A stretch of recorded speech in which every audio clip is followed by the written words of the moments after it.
Bien, pues vamos a comentar algo en esta mañana de la palabra de Dios que he tenido a bien titular Nada es imposible para nuestro Dios. Hay una alabanza que hace años cantábamos que decíamos: Jesucristo es el más grande, no hay otro como Él, es el Dios de lo imposible, el Dios de lo imposible, y vamos a hablar de eso, de la imposibilidad.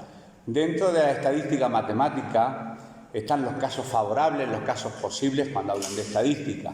Por ejemplo, si tú lanzas un dado, los matemáticos llaman espacio muestral a que te puede salir o un 1, o un 2, o un 3, o un 4, o un 5, o un 6. No hay otra posibilidad.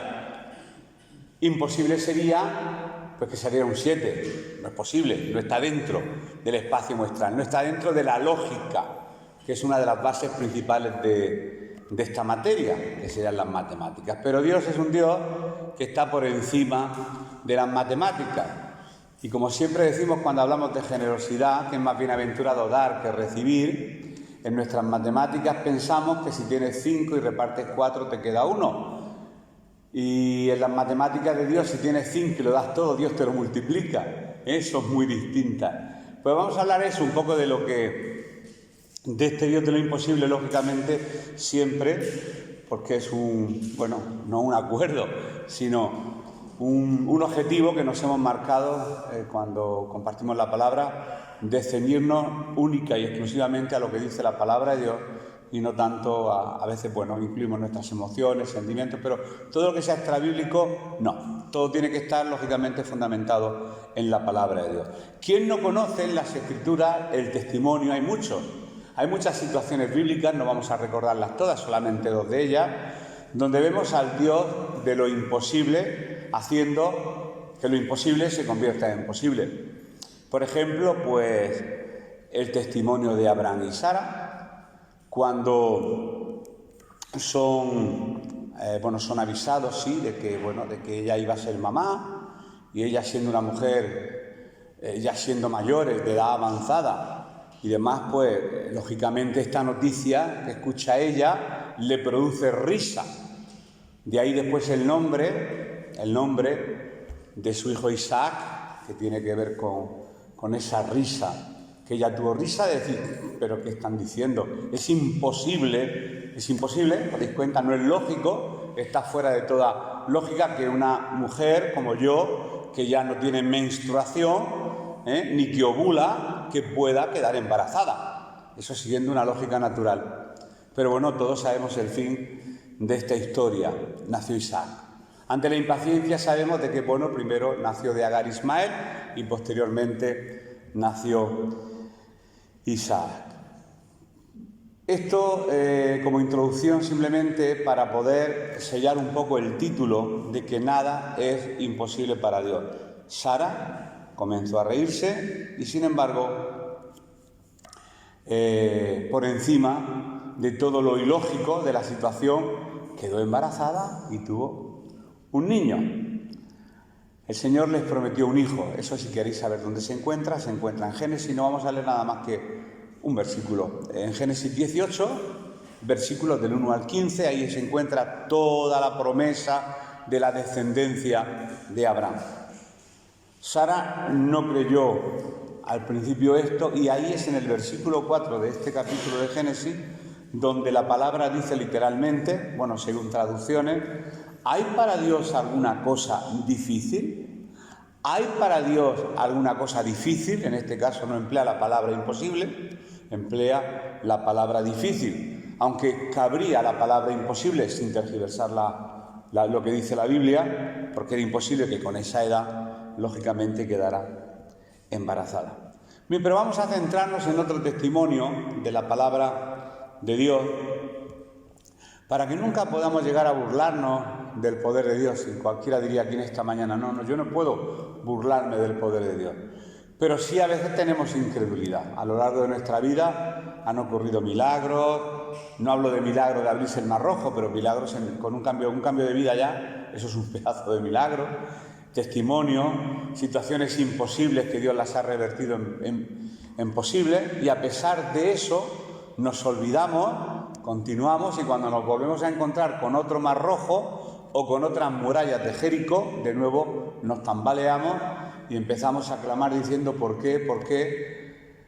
Y de nuevo vemos como Dios tira las murallas de Jericó, se vuelve a abrir el Mar Rojo y seguimos avanzando, pero de nuevo nos encontramos con otra dificultad y así sucesivamente. Y esa es la vida cristiana, hasta que un día, lógicamente, pues partamos de esta tierra.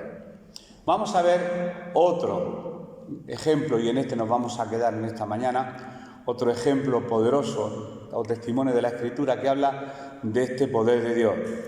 Y vamos a tener en cuenta tres cosas fundamentales, no se nos va a olvidar porque lo repetiré y al final haré el resumen o la conclusión final. Voy a ser muy homilético en esta mañana a la hora de exponer la palabra para que se vea el orden. Un ejemplo introductorio, desarrollaremos el tema y después una conclusión final. Pues tenemos que tener en cuenta tres cosas fundamentales. Podríamos tener muchas otras, pero creo que con estas tres serían suficientes para llegar a creer que no tenemos cualquier Dios, sino es el Dios que dentro de los atributos, Él es todopoderoso.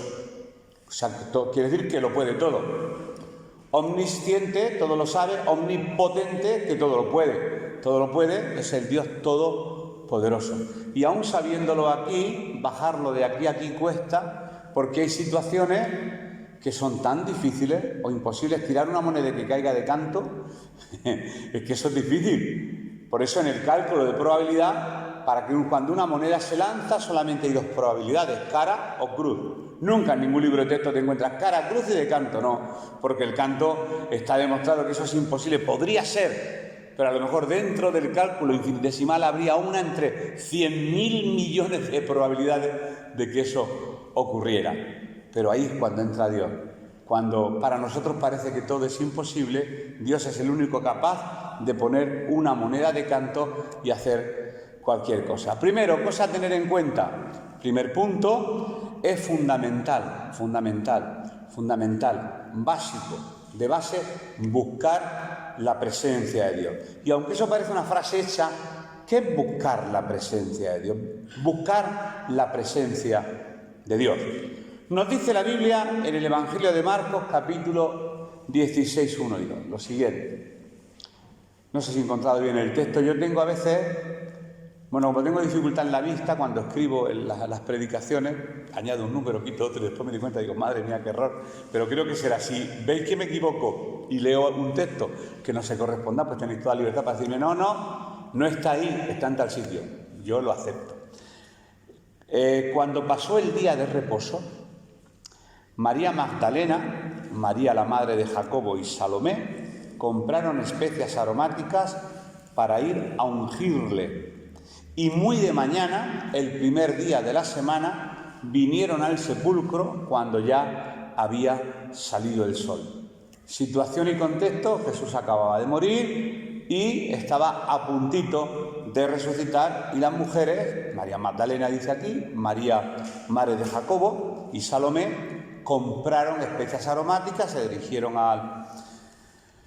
hacia la tumba el primer día de la semana. El primer día de la semana es el domingo, para ellos es una de las cosas que impactan cuando viajas a Israel y ves el domingo a los niños con la cartera y el alcohol y dices, ¿el domingo?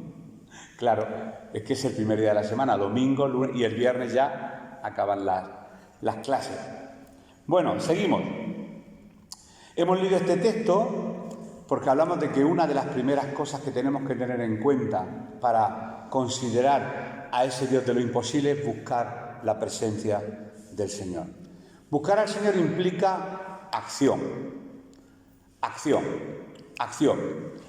No es imaginación, como el cuento de la lechera, ¿verdad? Vivía de la imaginación. Con esta leche compraré, iré, haré. Y al final se rompió el cántaro y ni hizo, ni fue, ni compró. Y bueno, ese cuento nos enseña muchas cosas, pero no voy a contar ningún cuento. El hijo pródigo, sin embargo, también dijo, me levantaré e iré. Pero no solamente lo dijo y se quedó en la imaginación con esa intención, sino que se levantó y fue. Acción.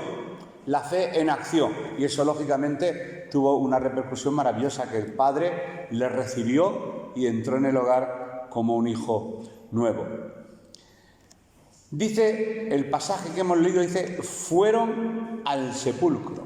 Si fueron al sepulcro, quiere decir que invirtieron tiempo y esfuerzo. Claro, porque si fueron al sepulcro se tuvieron que levantar, de mañana se tuvieron que vestir, acicalar y empezar a andar hasta llegar al sepulcro. Y pararse en la tienda. O si no en la tienda, porque dice que compraron especias aromáticas, emplearon tiempo. Tenemos que emplear de nuestro tiempo, tenemos que emplear de nuestro esfuerzo y tenemos que ponernos en acción si realmente queremos buscar la presencia, ir en busca del Maestro.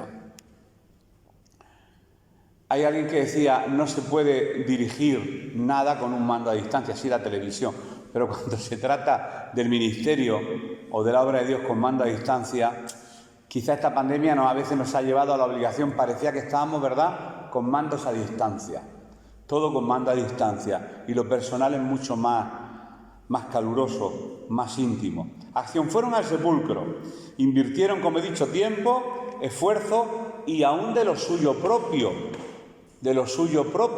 porque compraron especias aromáticas. Buscar al Señor implica otra cosa, diligencia por nuestra parte. He buscado la palabra diligencia para que sepamos lo que quiere decir, que se hace con interés, esmero, rapidez y eficacia. Hay personas que dicen las cosas del Señor merecen toda la excelencia, no se pueden hacer de cualquier manera, ni a lo loco, no, con diligencia. De hecho dice que muy de mañana. Este asunto de muy de mañana nos recuerda que Jesús también se levantaba muy de mañana para orar al Padre, para iniciar el día como Dios manda, diría entre comillas, diligencia, esfuerzo, no postergar las cosas para después, después lo haré. Bueno, yo, más que muy de mañana, si tuviera que escribir mi Biblia, pondría muy de noche. Yo las cosas las hago de noche.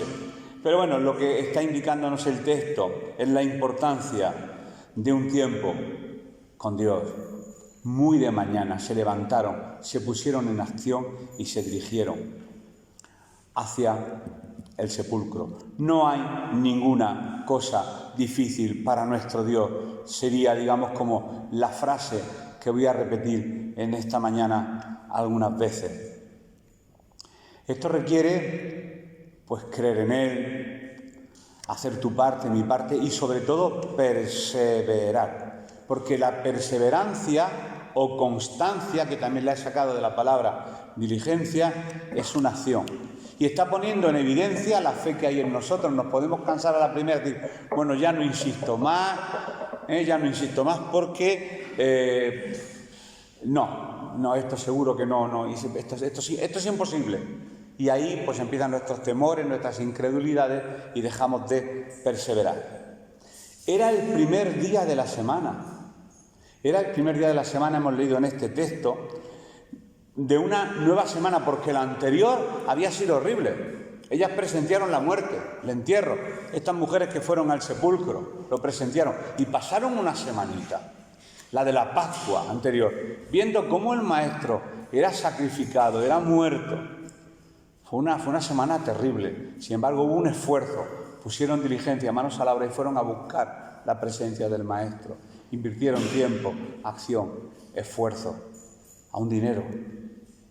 ¿Por qué? Porque querían ir al sepulcro para ungir al Maestro, para ungirle. Así que esto sería, resumen, buscar la presencia de Dios implica acción, tiempo, esfuerzo, dinero y sobre todo perseverancia, constancia, perseverancia, no cansarse. A veces es difícil y nos podemos cansar, dejar las cosas a medias. No, perseverancia, constancia. Creo que eso es importante para ver que tenemos un Dios que todo lo puede. Un segundo apartado que aquí he puesto es tener en cuenta que con la ayuda de Dios podemos saltar todos los obstáculos. Obstáculos ahora que son los Juegos Mundiales, los Juegos Olímpicos que están terminando, pues hay una carrera de obstáculos. Si pudiéramos hacer un paralelismo con la vida cristiana, nuestra vida está llena no de un obstáculo, sino de muchos obstáculos. Hay un listado aquí tremendo, pero no quiero pararme precisamente en los obstáculos que vamos a encontrar y que estamos encontrando en la vida cristiana, sino lo contrario. Ver que por encima, hay alguien por encima de esos obstáculos, que es el Dios todopoderoso, que todo lo puede, que nos va a hacer saltar por encima de cualquier circunstancia y de cualquier situación y de cualquier obstáculo. Nos dice la Escritura en el Evangelio Marcos, de San Marcos 16:3, dice lo siguiente: pero decían entre sí, estoy leyendo en el mismo sitio, ¿quién nos removerá la piedra de la entrada al sepulcro? Primera dificultad. Yo quiero ir a la presencia de Dios, pero yo tengo una dificultad, tengo un obstáculo, y no es una piedrecita. La piedra con la que se tapaba un sepulcro y la forma de enterramiento en la época de Jesús y en aquella cultura eran piedras bastante grandes y pesadas que varias personas hacían falta para poder moverla. ¿Quién removerá la piedra de entrada al sepulcro?, dice este texto. Pero claro, en ese momento estaban olvidando de que nada hay imposible para Dios. Antes he hablado de las murallas de Jericó, del Mar Rojo, y en este caso lo que había de separación entre ellas y el maestro era una piedra grande. ¿Quién removerá esta piedra tan grande? Obstáculos. Obstáculos. Vamos a hablar de algunos de ellos. Un obstáculo sería la incredulidad. No hablo de la incredulidad, porque todos creemos en Jesús y somos salvos por nuestra fe depositada en Él. Hablo de la incredulidad del día a día. Ante las situaciones nos cuesta trabajo creer. Y es un obstáculo fortísimo en el creyente. En cierta ocasión Jesús fue a resucitar, resucitar una niña y sacó a todo el mundo fuera. Había mucha incredulidad ahí dentro y con incredulidad parece que eso es un estorbo para el milagro. La incredulidad tiene que salir fuera. Se quedó el maestro y le dijo a la niña en su idioma nativo, Talita Kumi, y el Espíritu de Dios le devolvió la vida a aquella niña. Ellas, estas mujeres que se dirigieron al sepulcro, se encontraron con un obstáculo y no confiaron en la promesa de la resurrección, porque Jesús lo había dicho antes de morir, que al tercer día resucitaría. Y el Señor ya le había demostrado durante su ministerio, porque ellas serían testigos presenciales, como los discípulos y todos los que le seguían, la resurrección de la hija de Jairo, la resurrección de Lázaro en Betania, la resurrección del hijo de la viuda de Naín. Dios había hecho muchas resurrecciones y no iban a creer en la suya propia. La incredulidad se apodera de la vida del cristiano, a pesar de haber caminado con Él durante años, a pesar de haber visto muchas circunstancias en nuestra vida donde Dios ha intervenido, si no con resurrecciones, de cualquier otra forma, pero la incredulidad vuelve de nuevo a irrumpir en nuestra vida y es como un muro, como una gran piedra que nos separa de su presencia, y ahí es cuando nos entra la incredulidad, el miedo, el temor, el pánico, la duda, y vuelve a salir nuestra humanidad y tenemos que depositar de nuevo nuestra fe en el Maestro, que eso no es fácil. Yo aquí he notado que Dios ha hecho muchas cosas en tu vida, en mi vida, pero a veces nos olvidamos y la incredulidad nos toma la delantera. Por eso me tomé un tiempo entre anoche y esta mañana. También vi películas, Tomé mi tiempo entre anoche y esta mañana en pensar en cosas que Dios haya hecho. Tómate tiempo, toma tu tiempo y cuando estés en casa coges un papel y apúntala. Te vas a sorprender. Piensa uno que no y dice, madre mía, cuántos muros he saltado, cuántos mares rojos he atravesado, cuántas piedras se han roto y han sido removidas para seguir avanzando en mi vida. Y puedes hacer una anotación y darte cuenta de que el Dios que tienes no es un Dios cualquiera, es el Dios de lo imposible, es el Todopoderoso, que aún sabiéndolo aquí, cuando se presenta la circunstancia y miramos donde tenemos que mirar, el milagro una vez más vuelve a repetirse. Así que estas mujeres se preguntaban en el texto que hemos leído, ¿quién removerá la piedra? ¿Quién removerá la piedra? pues las grandes piedras solamente Dios, con su poder, las puede mover. Pero tu incredulidad y mi incredulidad puede detener el poder de Dios y la piedra no se removida. Tenemos que creer. Así que seguimos hacia adelante para ver otro obstáculo. Hay muchos obstáculos. Por ejemplo, hablando de la incredulidad, antes de pasar al siguiente obstáculo, en Nazaret, Jesús dijo que no pudo hacer muchos milagros por la incredulidad de ellos. ¿Por qué? Porque la incredulidad es un obstáculo para poner en acción el poder de Dios. Por lo tanto, sí es un obstáculo. El mismo Jesús lo dijo con su boca. Otro obstáculo, pues podemos enfrentarnos con cosas o incluso con personas que nos separan de Cristo. En este caso concreto era pues una inmensa piedra. Dice que la piedra era muy grande, lo sabemos. Y más cosas, obstáculos, la piedra, los soldados romanos, los fariseos que habían incitado para que todo eso se llevara a cabo. Había muchísimos obstáculos. Otro obstáculo, el miedo. Porque en el mismo versículo 8 de ese texto que he leído, dice, y ellas se fueron huyendo del sepulcro porque les había tomado temblor. Eso dice, bueno, en mi traducción, tú lo lees en tu Biblia y lo dirá más o menos igual. Y ellas se fueron huyendo del sepulcro porque les había tomado temor, se había apoderado de ellas el temor. Nunca se ha apoderado de ti el temor ante una noticia de una enfermedad, ante una circunstancia. Pues yo he padecido pánico, crisis de pánico reales y literales, miedo. Y alguien puede decirte, bueno, pero es que usted no confía en el Señor, sí, pero hay circunstancias en las que uno, en lugar de mirar el muro, como Nehemías, mira el escombro. Y cuando miras el escombro, no se construye ni una sola piedra de ese muro. ¿Y cuántos de aquí hemos pasado meses, incluso años a veces, mirando solamente el escombro? Y se nos olvida el objetivo principal, que sería seguir edificando. Pues de miedo se he puesto aquí, pues miedo a nuevas circunstancias, a los desafíos, a comenzar de nuevo o a intentarlo otra vez. No sé, podemos tener miedo a muchas cosas. Así que este pasaje de las Escrituras que hemos leído, pues nos permite pensar en lo que estaba pasando con los discípulos. Las mujeres se estaban yendo, pero ¿dónde estaban los discípulos metidos? El tercer día de la semana, ¿qué hacían el domingo? Pues se habían ido a pescar de nuevo. Pero Pedro era un gran líder, por eso después Jesús le nombra y vamos a leer el texto bíblico. Dice, y Pedro se fue a pescar y los demás le siguieron. Tenía madera de líder. Donde iba Pedro, iba la gente. Si se hubiera llamado Vicente, habría hecho una rima, pero se llamaba Pedro, se marchó a pescar y ellos volvieron de nuevo a coger aquello que habían dejado por el maestro, pues volvieron de nuevo a sus quehaceres diarios por la incredulidad, por el temor que se había apoderado de ellos, que sabemos que después en el capítulo 2 del libro de Hechos, cómo fueron revestidos del poder de lo alto y el poder del Espíritu Santo le dio el denuedo para hablar con poder la palabra de Dios. Y Pedro, poniéndose en pie, proclamó el Evangelio. Y la Biblia dice que miles de personas creyeron en Jesús como Salvador. Así que este ejemplo que he puesto de que Pedro se fue a pescar y los demás le siguieron, sería otro obstáculo que tenemos, son las emociones. Ese obstáculo,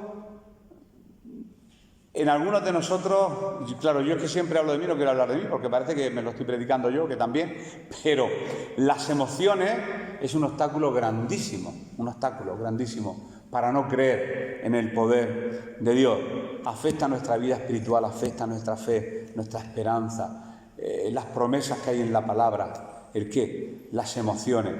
Porque en función de cómo nos sentimos, en función del estado de ánimo, pensamos que Dios se encuentra en tu vida en un grado mayor o en un grado menor.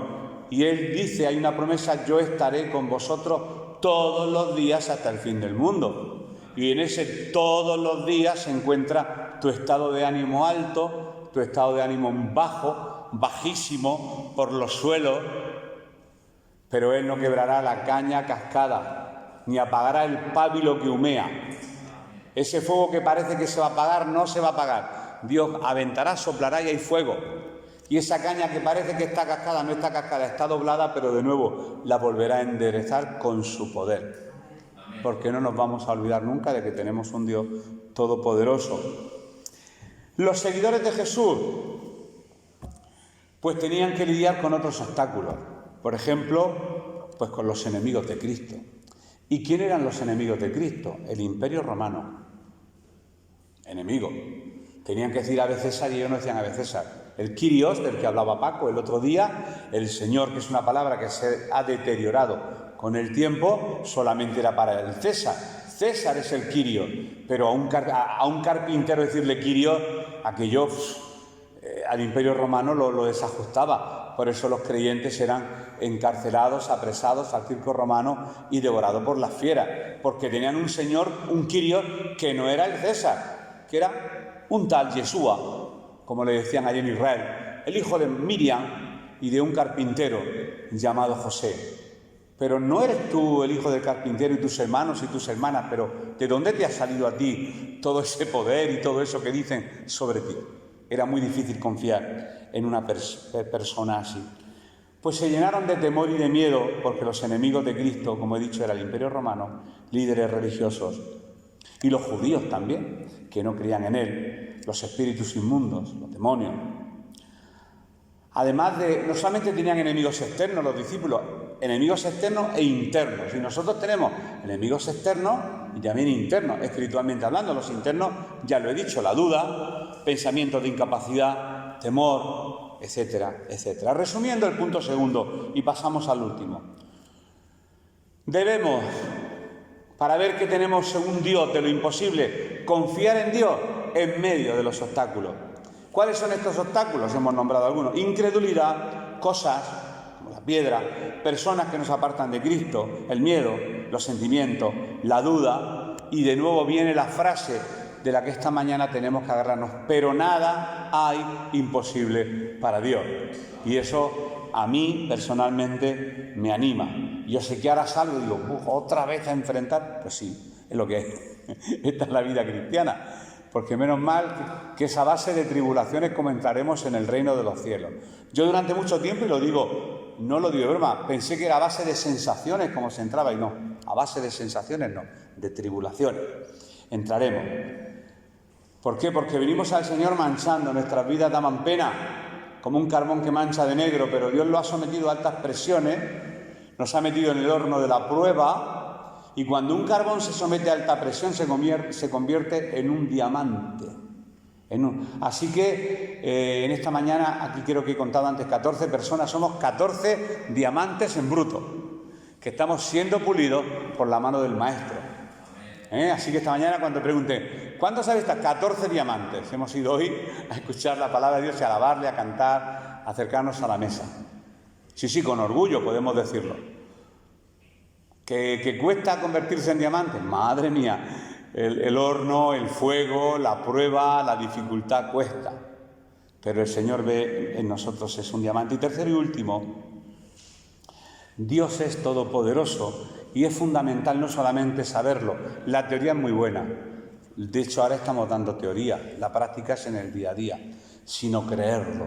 Vamos a creer en nuestro corazón que Dios es todopoderoso. Nos dice la Escritura en Marcos 16:3.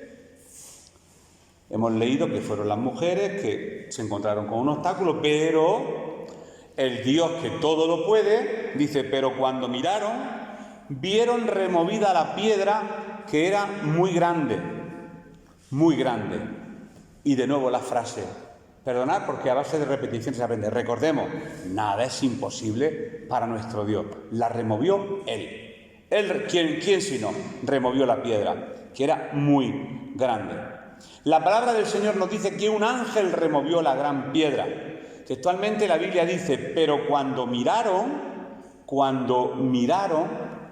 esto no es por alardear de griego, pero la palabra griega de mirar, que es anablepo, mirar, el verbo, el infinitivo, mirar, no quiere decir, una cosa es ver y otra cosa es mirar.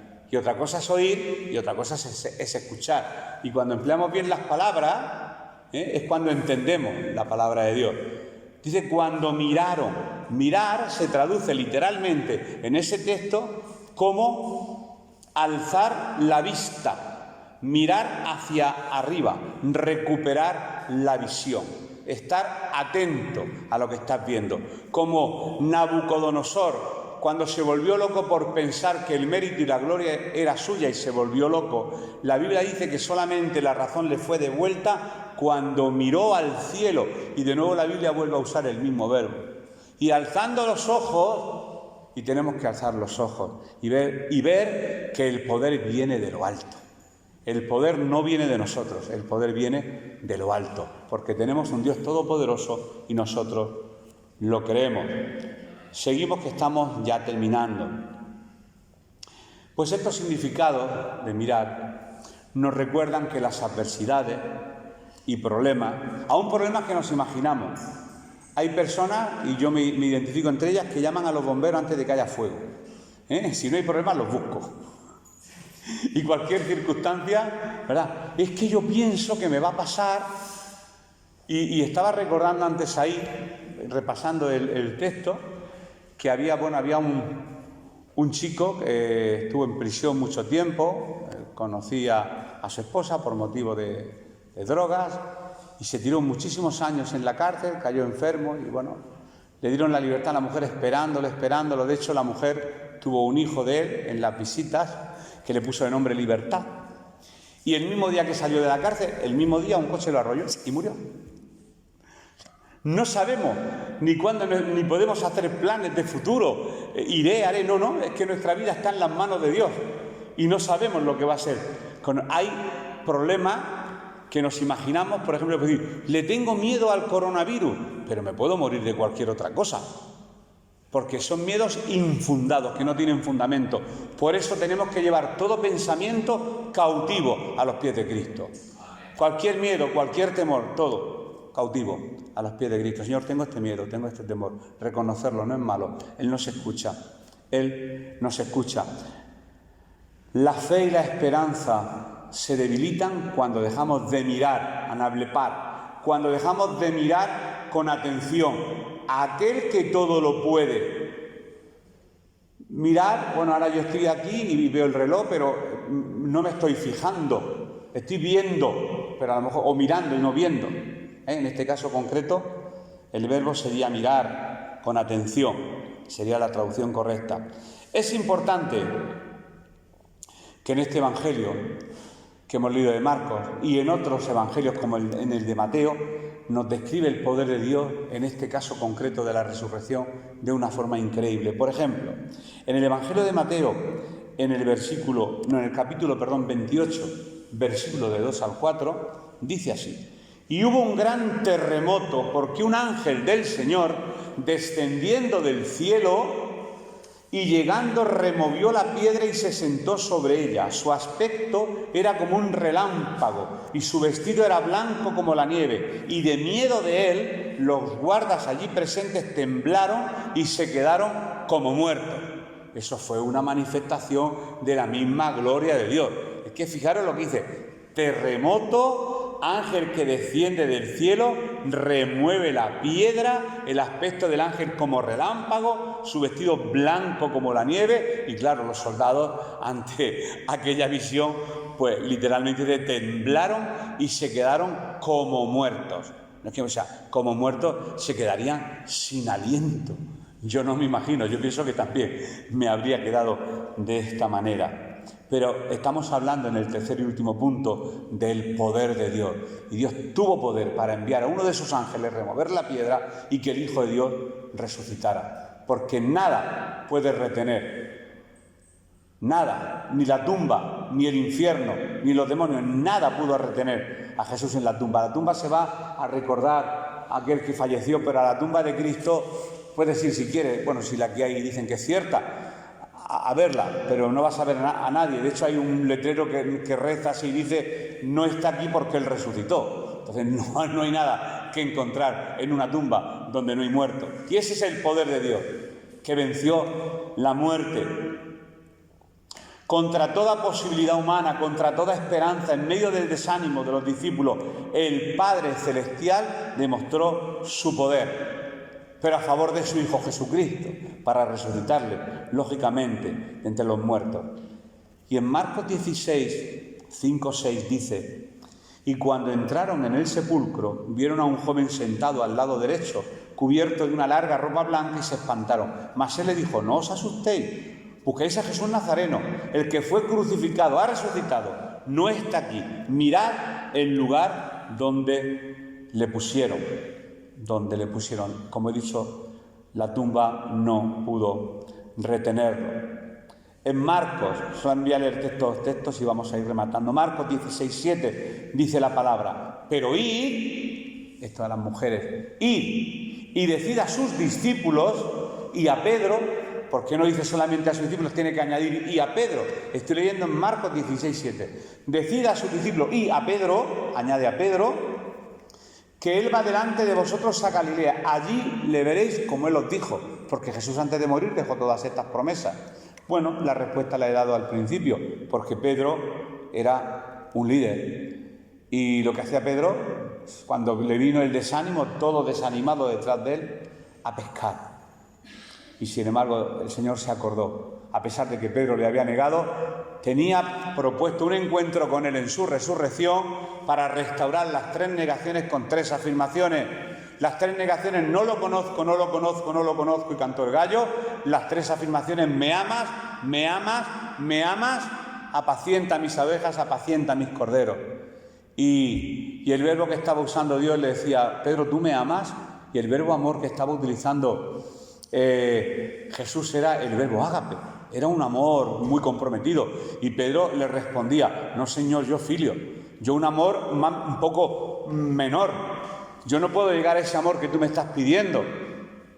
Lo siento, te puedo amar solo con amor filial. Por eso dice la Biblia que a la segunda vez que le preguntó, se entristeció, porque el Señor quería confirmarlo en su ministerio, en su trabajo, que iba a tener posteriormente al descenso del Espíritu Santo.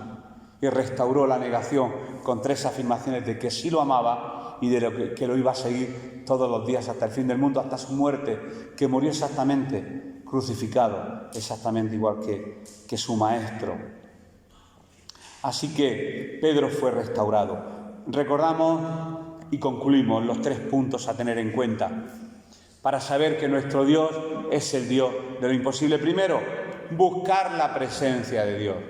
Buscar su presencia.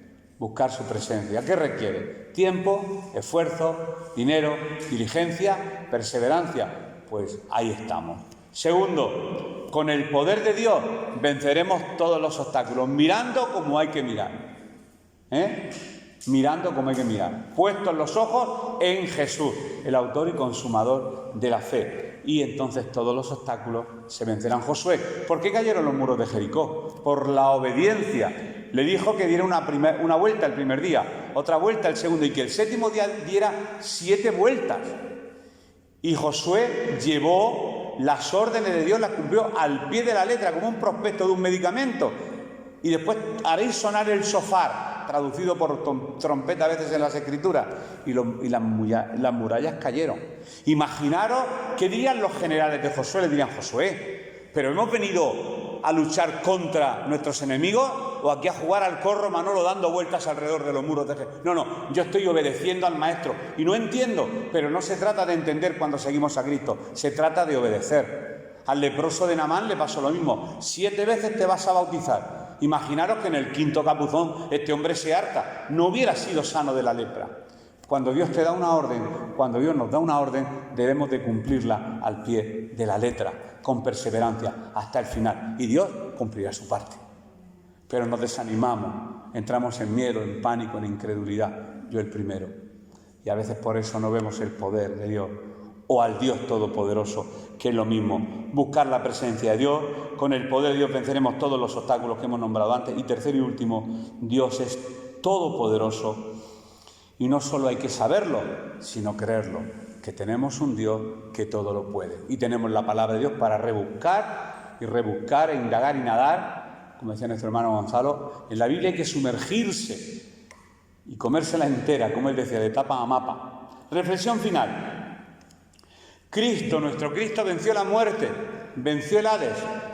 Por eso podemos decir los cristianos en esta mañana, los 14 diamantes en bruto que he dicho antes aquí, podemos decir que nada es imposible para nuestro Dios. Podemos decirlo. Nada es imposible para nuestro Dios. Así que procuremos acercarnos a Él confiadamente. Con su ayuda vamos a vencer los obstáculos que nos impiden buscarlo. ¿Cuál es tu obstáculo hoy? No lo sé, no me lo digas. Yo sí sé cuál es el mío. ¿Cuál es tu piedra hoy? Yo a veces tengo piedras, chinillas, pedruscos, tengo todo tipo de tamaño en mi vida.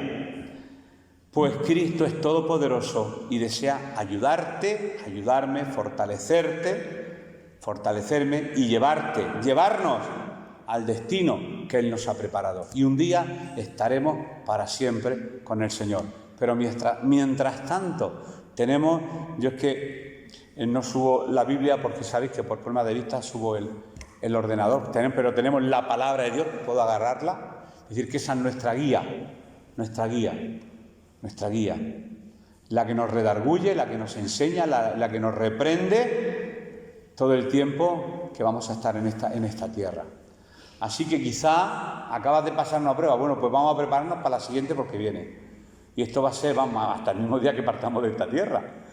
Yo cuando me hablaron del Evangelio hace ya 43 años, yo pensaba, como se dice vulgarmente, que era llegar y besar el santo y que ya todos mis problemas se quedaban ahí en la puerta. Yo ya no voy a tener problemas, ¡qué bien! Y después cuando empezaba el problema digo, pero me habían dicho, no, es que a lo mejor te han predicado un Evangelio distinto. El Evangelio que hay aquí, hay hermanos que están siendo perseguidos. De hecho, esta iglesia ahora los jueves por la iglesia perseguida. Por lo tanto, hay hermanos que sí están pasándolo mal, ¿no? Y nosotros lo pasamos mal cuando tenemos circunstancias, cuando muere un familiar nuestro. Algunos que estáis aquí, todos hemos perdido en cierta manera algún familiar. Y eso también es doloroso, son pruebas. Pero Dios no nos abandona, porque Él lo ha dicho. En una de sus tantísimas promesas, que Él estará con nosotros todos los días hasta el fin del mundo. Así que vamos a celebrar esto de que tenemos un Dios todopoderoso, que todo lo puede. Terminando este tiempo, damos gracias a Dios por su palabra y me gustaría hacer una oración, pero a mí es que me gusta la alabanza, igual os hago hacer un esfuerzo más y no ¿Sí? ¿Puede ser? Pues terminamos este tiempo con una alabanza y después nos saludamos como el protocolo pandémico nos lo permite. Así que con una alabanza terminamos nuestra reunión. Pero vamos a orar antes. Señor, queremos darte gracias por tu palabra y queremos creer y creemos que tú eres un Dios todopoderoso. Queremos, Señor, que tú nos ayudes a esforzarnos, a buscarte, a pesar de los obstáculos. Sabemos que tú eres un Dios que tiene poder para romper cualquier obstáculo, por muy difícil que sea. Y queremos creer, no solamente saber que eres un Dios todopoderoso, que eres un Dios 3 veces santo. Y estamos agradecidos por ello. Gracias por este tiempo, Señor. Queremos terminar este tiempo alabándote, engrandeciendo tu nombre. Gracias por este hermoso tiempo que tú nos has permitido pasar delante de tu presencia y en comunión los unos con los otros. Te damos muchas gracias, Padre, en el nombre de Jesús. Amén.